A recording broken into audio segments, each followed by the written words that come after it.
Along this curve of Old Black Colony Road stands this historical marker. It tells the story of the Antioch Colony, but history is better told by the people who lived it. We were born and raised here in Buda, and my family, my father, my mother had 11 children, and so my sister and I were the twins in the family. So 5 boys and 6 girls. My daddy was a good Christian, and my mama. They loved each other, and they did whatever they could for whatever race it was. They wanted something from them. I think he couldn't have been a better daddy, and she couldn't have been a better mama. Minnie Nelson and Winnie Moyer have lived in the Antioch community for most of their lives. They are descendants of the Antioch Colony's early settlers. Today, the 81-year-old twin sisters live across from each other just off of Old Black Colony Road on land that has been in their family for decades. The Antioch Colony dates back to the 1860s. It was a rural farming community formed during Reconstruction by a group of freed slaves. Although freed from slavery, it was still difficult for African Americans to purchase land. In 1859, Joseph F. Rowley, an Anglo businessman, purchased 490 acres along Onion Creek. He began selling the property to former slaves for $5 an acre. In many of the deeds, it was said that African American owners could not sell the property without Rowley's consent. It's believed Rowley did this to protect the new landowners from losing their property. When Rowley moved out of state, the stipulation was rescinded and was filed in Hays County in 1913. George and Emma Harper were one of several families who made up the Antioch Colony. Back in 1948, he bought 10.5 acres, and I was born in July the 29th, 1937. So my father and mother was a farmer. He was a Christian man. They were Christian parents. And wherever he grew, wherever he planted grew. And he was very blessed with farming. And he had cows, horses, everything was raised on a farm. We also had raised sugar cane, corn, cotton. Minnie and her siblings worked hard on the farm, and they were expected to do a little bit of everything. Milking cows, slopping hogs, feeding the chickens, and driving a tractor, baling hay. In Minnie's home, a few mementos from her childhood stand out, including this gas iron. Another iron is on display in her living room, and this food bowl is another item from her childhood.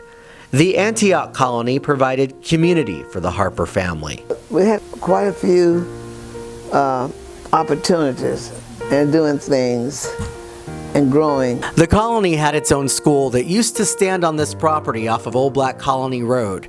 In 1874, Elias and Clarissa Bunton, who were original settlers of Antioch, donated the land for the school. This building here is the future Antioch Church. They had a 2-room school, and one side was the younger children, the other side was the older children. And we had 2 teachers, one for each side, that taught us, and it was a brick school that was built by some of the Mason men in the colony. Due to segregation, students had to go to high school in Austin. Schools in Buda were desegregated in the late 1960s. Church was also a big part of life in the Antioch Colony. They had a Methodist church and a Baptist church, and they would participate with one another. One Sunday be the Baptist program, the next Sunday be the Methodist program. And although the Harper kids worked hard with farming and school, they, along with the rest of the Antioch Colony, also had fun. Our joy was after we realized the value of home and the opportunity that we had. That was a great happiness for us, you know, because we had a lot of fun. But we just communicate family, had nothing but family. So that when they said they go fishing, I couldn't stand fishing.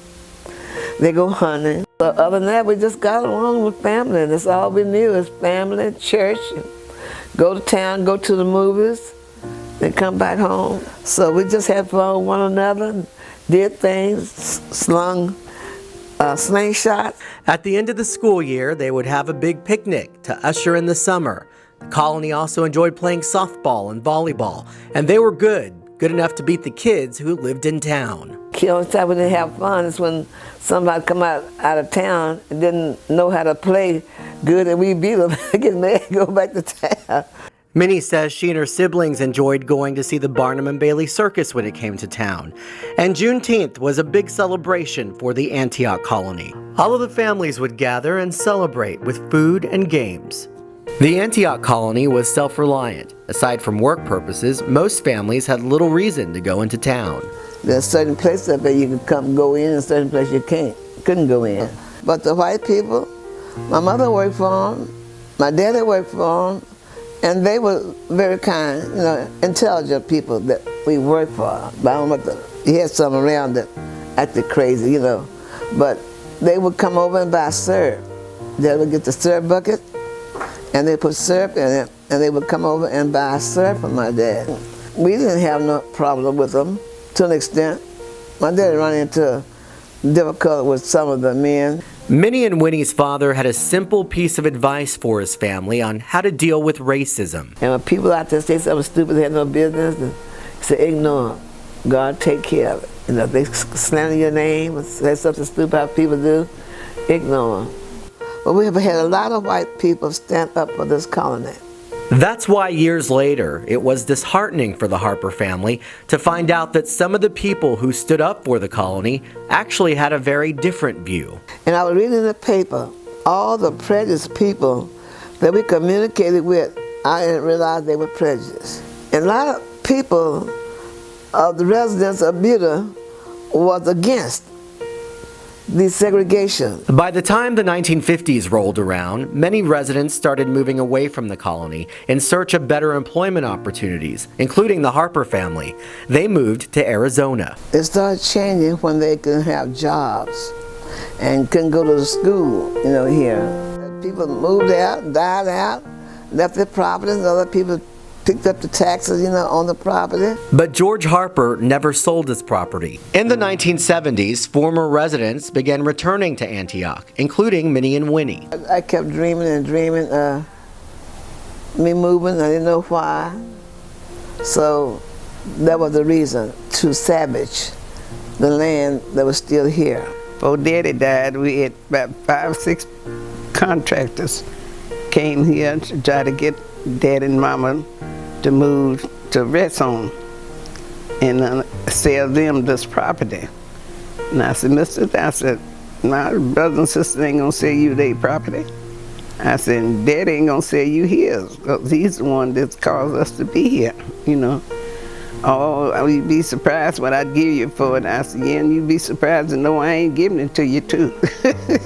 That's because for the Harper family and others in the Antioch Colony, you can't put a price on history. The struggles, the good times, the hard work, family, it's still present on this property today. I thank God I'm here, and I wouldn't want to move nowhere else.